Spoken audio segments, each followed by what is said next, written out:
மற்றொரு முக்கிய செய்தி, நிலக்கரி இறக்குமதியில் 487 கோடி ரூபாய் முறைகேடு நடந்திருப்பதாக புகார் எழுந்ததைத் தொடர்ந்து பிரபல தொழிலதிபருக்கு எதிராக இடி வழக்குகள் ரத்து செய்யப்பட்டிருக்கிறது. அனைத்து வழக்குகளையும் ரத்து செய்து சென்னை சிபிஐ சிறப்பு நீதிமன்றம் தீர்ப்பு வழங்கியிருக்கிறது. பிரபல தொழிலதிபருக்கு எதிரான இடி வழக்குகள் ரத்து செய்யப்படுவதாக தெரிவிக்கப்பட்டிருக்கிறது. டெல்லி, சென்னை உயர்நீதிமன்ற உத்தரவுகளின் அடிப்படையில் சிபிஐ சிறப்பு நீதிமன்றம் இந்த தீர்ப்பினை வழங்கியிருக்கிறது.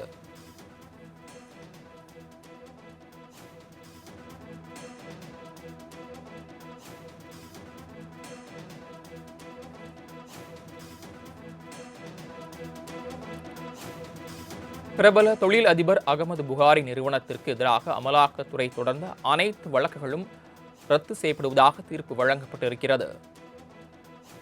அனைத்து வழக்குகளையும் ரத்து செய்து சென்னை சிபிஐ சிறப்பு நீதிமன்றம் தீர்ப்பு வழங்கியிருக்கிறது.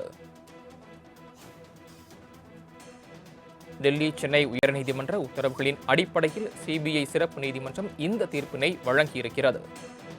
கூடுதல் விவரங்களை செய்தியாளர் கிருஷ்ணமூர்த்தி வழங்க கேட்கலாம். கிருஷ்ணமூர்த்தி, இந்த வழக்கு குறித்தும் இந்த வழக்கில் தற்போது வழங்கப்பட்டுள்ள தீர்ப்பு குறித்த விரிவான விவரங்கள். வணக்கம்.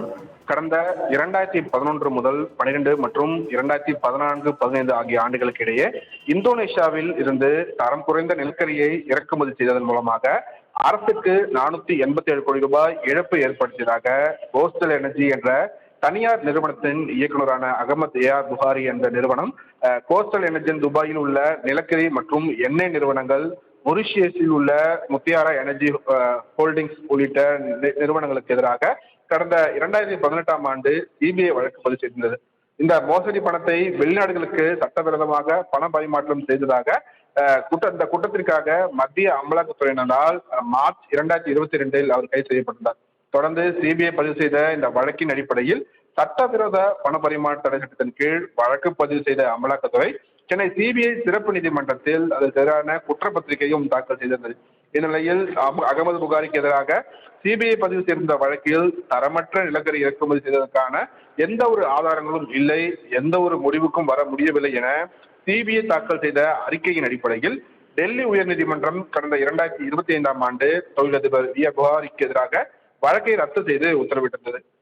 அதன் அடிப்படையில் அகமது புகாரி மற்றும் இரு நிறுவனங்களுக்கு எதிரான அமலாக்கத்துறை வழக்கை ரத்து செய்து சென்னை உயர்நீதிமன்றம் அண்மையில் உத்தரவு பிறப்பித்திருந்தது. இந்த சூழலில்தான் 4 நிறுவனங்களுக்கு எதிரான அமலாக்கத்துறை வழக்கை விசாரித்த நீதிபதி JM பிரகாஷ் இந்த முறைகேடு தொடர்பாக சிபிஐ பதிவு செய்த வழக்கை டெல்லி உயர்நீதிமன்றமும் அமலாக்கத்துறை வழக்கை சென்னை உயர்நீதிமன்றமும் ரத்து செய்துள்ளதால் இந்த 4 நிறுவனங்களுக்கு எதிராக அமலாக்கத்துறை வழக்கை ரத்து செய்வதாக தனது தீர்ப்பில் நீதிபதி தெரிவித்திருக்கிறார். சரவணன், தாங்கள் வழங்கிய தகவல்களுக்கு நன்றி கிருஷ்ணமூர்த்தி.